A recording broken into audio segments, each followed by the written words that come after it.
All right, everybody, settle down, settle down. Welcome to class today. I know it's the first day, some of you might not want to be here, but you know what? It's time to get into class. Now, this might be your first class at MRU, Movie Review University. So what we do here is we review movies for you. In each lecture, we will break down the movies, hit some topics about the movies, maybe acting, maybe some sound design, maybe some cinematography things, and then at the end we'll be giving it a rating. So the first movie we are going to be talking about today is Pokémon Detective Pikachu. Now with me today is my co-professor, Daniel Sedor-Franzak. Oh, thank you, Kyle, for that wonderful intro. Yes. Now, class, could you please just, everyone, get ready. Please bring out any materials you might have, laptops, writing utensils, what have you, notebook even, because this is about to get serious. Yes, it is. And I will say, before we get into it, you may have seen this when you were scheduling your class in the first place. There is a prerequisite for this class, and it is to see the movie before attending the class that we cover that movie, because we are going to be diving into some spoilers. Inevitably, it's going to happen. Spoiler warnings going off from my co-professor. Now, yes, indeed. So, definitely make sure you see the movie. If you haven't seen the movie yet, you can come back, listen to this class later, and you won't have the movie spoiled for you. So, why don't you take it away, Professor Dan, with our synopsis of Pokémon Detective Pikachu. Ooh. Thank you. Well, thank you. So, if you guys haven't seen this, the main star is Tim Goodman, and he's just a young kid who's on the outskirts of Rhyme City, which is this city in the Pokemon universe. And everyone, honestly, humans are partnered pretty well with Pokemon, and just like in the Pokemon universe, they'd be training, for battles and arenas. But there is a man there, his name's Howard Clifford, and I honestly compare him to like the Elon Musk of this Pokemon world. And basically, he wants, it to be more comfortable and like a free, unified, coexisting, type of thing with the Pokemon. But lots of things happen. You'll find out more with that. But this kid Tim, his dad's actually a detective, and he goes missing. So he ends up joining forces with Pikachu. And they're trying to find out what happened to him. Yeah, for sure. And Pikachu is the partner of his father who went missing amidst the accident. Right. And him and his Pikachu have to work together to try to figure out what happened to his father. The other thing that is very important about this is Pikachu could talk, which is weird. Yeah, which is huge. Very huge. And yes. Tim, the son, can hear Pikachu speak. But no one else can hear Pikachu speak. So together, they can work together and try to solve the mystery of where did Tim's dad go? Where'd he go? But yeah, that's a solid synopsis, I feel like, not giving too much away. Yeah, we don't want to, I don't want to spoil too much. Exactly. Like we said, spoiler warnings. So, now, Dan and I are going to give our overview of what we thought of the movie overall. Dan, why don't you take a stab at it? What'd you think, Oh, man. In a whole, honestly, I grew up on Pokemon. I think this also just evolves around, are you a avid Pokemon fan? And I have always been a Pokemon fan. And seeing a movie like this with just the different take on, the way the world is and, their look on the animation of the Pokemon, I really liked it. And, the little, the comic relief with Ryan Reynolds, as Detective Pikachu, and those jokes he has, it was pretty good. Very well done. What about you, Well, Kyle? I'll tell you what, I really liked it too. Like you said, man, I think that, Pokemon was a big part of my childhood. It's one of my favorite video games for sure. So I definitely went into it with high hopes and very much excitement to see Pokemon on the big screen. And I think they did a pretty solid job. Overall, I think the movie was really solid, really fun. The Pokemon all looked really great. I think there were a lot of references to the movie, or to the show and to the game in the movie that I really liked, which I'll talk about a little bit more later. But I think that overall, it's a pretty solid movie. I do have some gripes with it that I feel like kind of pulls it down a little bit. As is with most video game movies, they have some issues. I think in general, video games have a hard time becoming movies. I think there's a lot to grab and to turn into just an hour and a half movie. I don't remember exactly how long this is, but generally an hour and a half movie.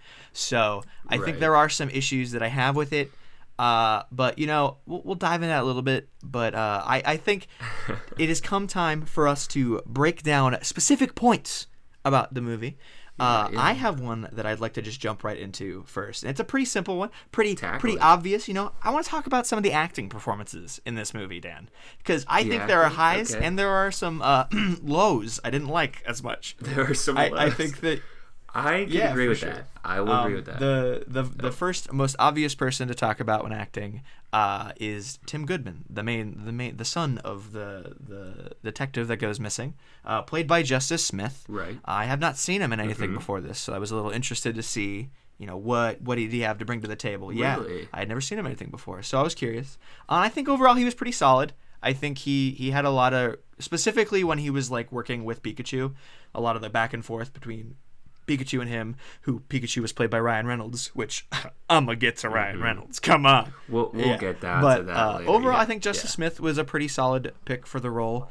I think that, when he wasn't with Pikachu, felt like he was a little flat. He didn't really have as much passion. I think he really just... He's not as good standalone. Yeah, for sure. I think definitely. His synergy with Ryan Reynolds in those scenes, which is a lot of the scenes, which is good, really carries, his performance a lot. And that's not to say that it's Ryan Reynolds that does, carry it, but it's but you could say that. He probably brought it to the table. Ryan Reynolds is his acting. We all know him in multiple movies, but he could definitely heighten the acting, with his co-stars for sure, just because it's Ryan Reynolds. For sure, dude. And that's a good segue into what I think about Ryan Reynolds in this movie. I think he was fantastic. I mean, I think anyone who saw this movie can agree that Ryan Reynolds is fantastic. In general, Ryan Reynolds is fantastic. He's a great guy. I was a little worried that maybe seeing him as Pikachu, where you don't really see him, you just hear his voice, it was going to feel like Deadpool in a way, which is like his big role. Okay. And I didn't think it really... He did a really good job kind of separating himself from Deadpool, because Deadpool is way more, mature, less kid-friendly as Pokemon is. So I think some of his jokes in this were a little bit more tailored to a more family-friendly audience, so that helped pull it away. There's definitely still a bit that made me feel like Ryan Reynolds You're always going to get that Deadpool. Yeah, I mean, that's his big role, right? I feel like, So I'm glad you mentioned this, because my actual, pet peeve was Ryan Reynolds. His acting is always kind of that same realm. You know what I mean? Like Ryan Reynolds, his personality, the way he talks, the way he goes about himself, you always kind of know it's, okay, that's Ryan Reynolds. You can just pick him out. Okay, yeah. That's a Ryan Reynolds move, But I got Deadpool vibes. I'm not going to lie. I was getting Deadpool vibes from Pikachu, because he's doing his, he was trying to be a caffeinated, Pikachu, all over the place. But he brought a lot of Deadpool aspects there. Maybe it wasn't as raunchy and bad, but he tailored it towards, kid-friendly. But he totally was, doing his classic rants, where Pikachu going all around and Ryan Reynolds would do his snarky comments, his comic relief, more kid-friendly. But I don't know, dude. That's my complaint, is, why does he always have to bring that side of him? Why can't he kind of step away from the classic Ryan Reynolds and do something different?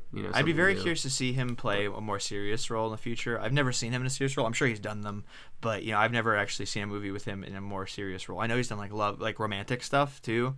I heard he's pretty solid in those. Yeah, but I'd be very curious to see him do a super serious, almost like a thriller movie or something, actually, where he kind of has a different dimension to him, because he's great when he does comedy. It's just, you're right, it's a little one-dimensional at times. I think a lot of the jokes in this were tailored more to family friendly, but there's always that little bit, that's this is Ryan Reynolds, this is Deadpool. And now I would bet to say that people would be like, it's Ryan Reynolds, it's Deadpool, it's Pikachu, this does land in that realm. So good and bad, because he's great, but good and bad. It's Ryan Reynolds. Yes. Speaking of bad acting, not to attack a specific person in this movie, but there is another character that comes into play about halfway through the movie, maybe a fourth end of the movie or something. Are you going to talk about Lucy Stevens? I am going to talk about Lucy Stevens. Lucy Stevens. Played by... Ooh, class, let me just tell you, don't listen to Professor Kyle on Lucy Stevens, because... No. He's probably going to bash her bad, but give the girl some credit. Catherine Newton played Lucy Stevens. She did her best. All right, she was trying, and her best wasn't good enough. Kyle, don't Dan. be mean to this woman. Don't be mean to this woman, Kyle.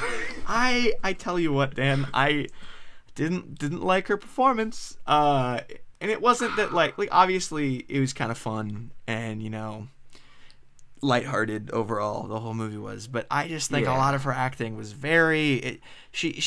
She was definitely the weaker co-star. She fell into the category of overacting at times. Like I feel like her expressions and her body language was very much just a little too much. She was swinging for the fences, and I can appreciate that. She just needed to tone it down a little bit. And some of that can be, possibly put on like the director and some people behind the scenes that they didn't go up to her and say that, because she is. I'm not saying she's a bad actress. I'm saying like this one role she was going really hard, and that just was a little cringy at times. Because like I took notes on the movie, and the first thing I put was cringy, and that was it for a little while, and then I came back because she's just really in your face and very overly expressive.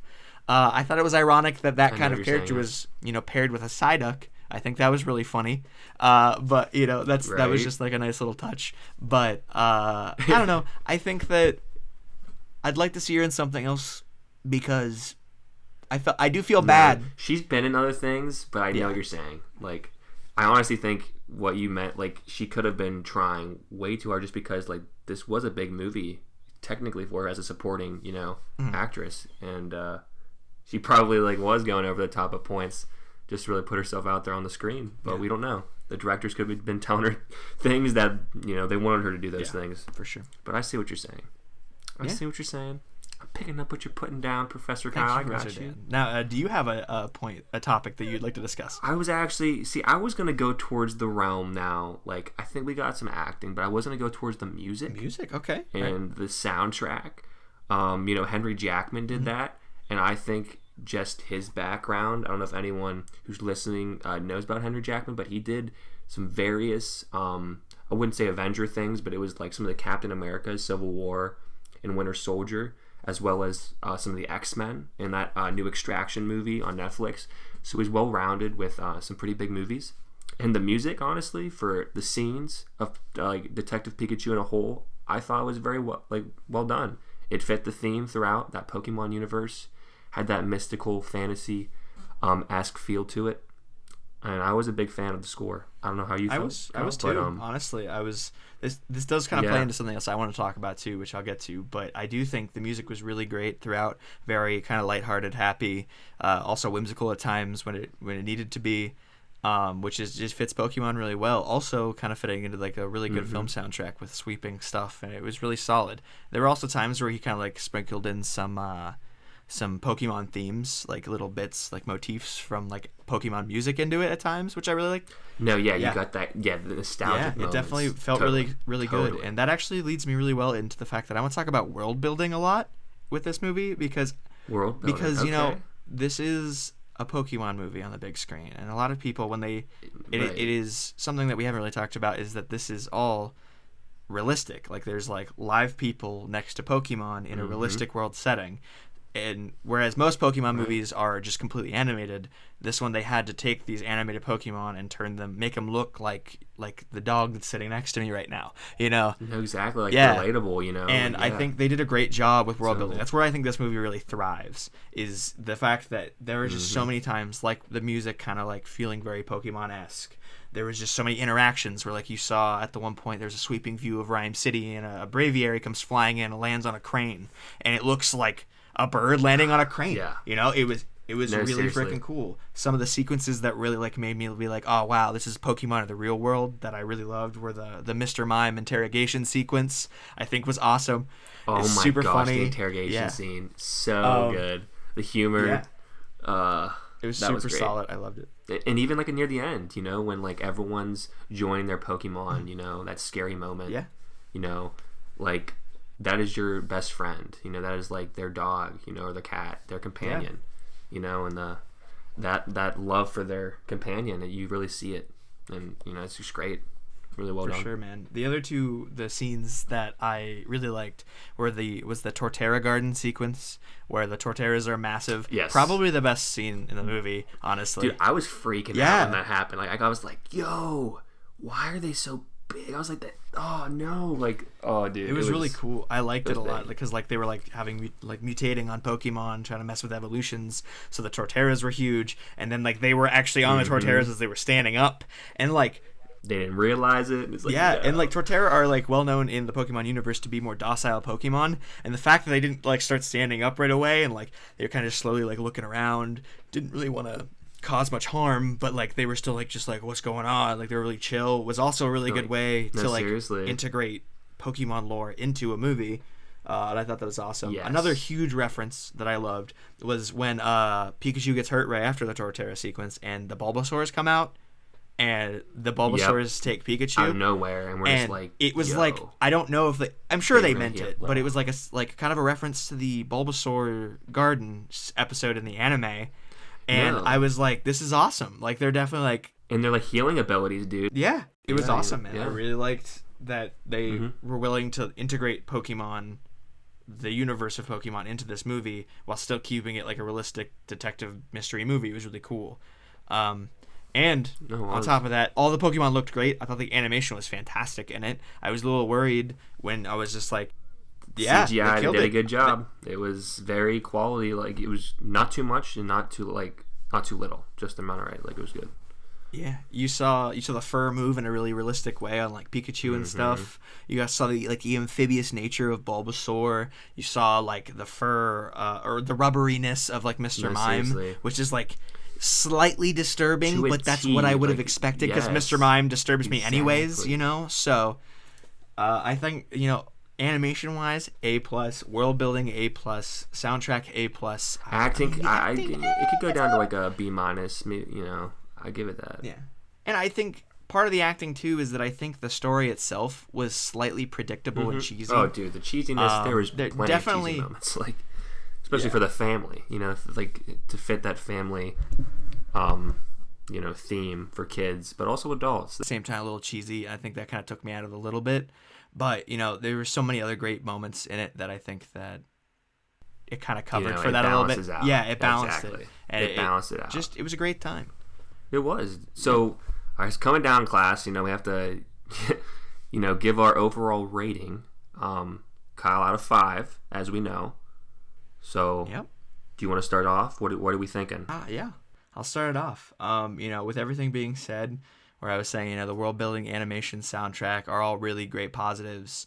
But the acting and like the actual story and plot kind of took me out of it a little bit, but it was still fun.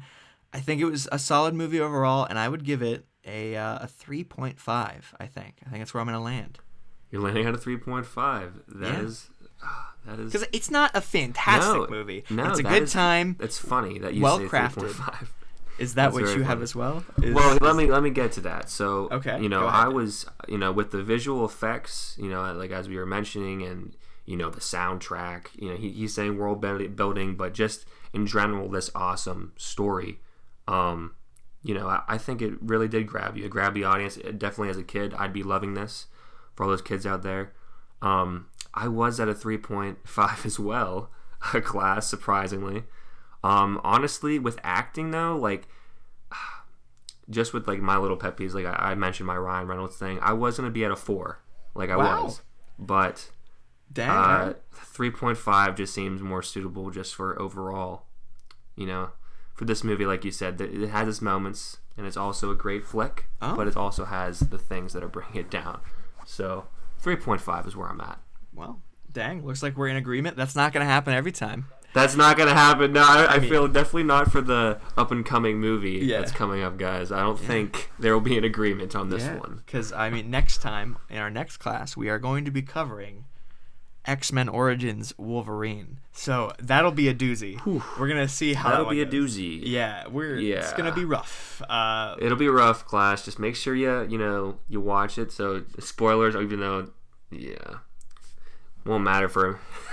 Yeah, it's a little old, but you know what? It's fine. If you haven't seen it yet, we're still going to talk spoilers. Great time to get into the X-Men universe, And if you do want to check that out, why don't you go ahead and like this podcast, give it a good share on some social media, and maybe subscribe to stick around. Leave a comment or two, more, and we'll definitely try to get back to you, reach out. Yeah, let us know what your rating is of this movie. Some positives, some negatives. We love feedback. Every professor does. They want to get better, so I'd love to hear your feedback, and so would Dan. Yeah, definitely. Well, thank you all for coming to class today. As you just heard, the bell rang, so it's time to get the heck out of here. You're done with class today, and until next time, class. Until next time, see you guys. Thank you for coming, and keep watching movies. Yes, please do. Keep them alive. Goodbye. Goodbye.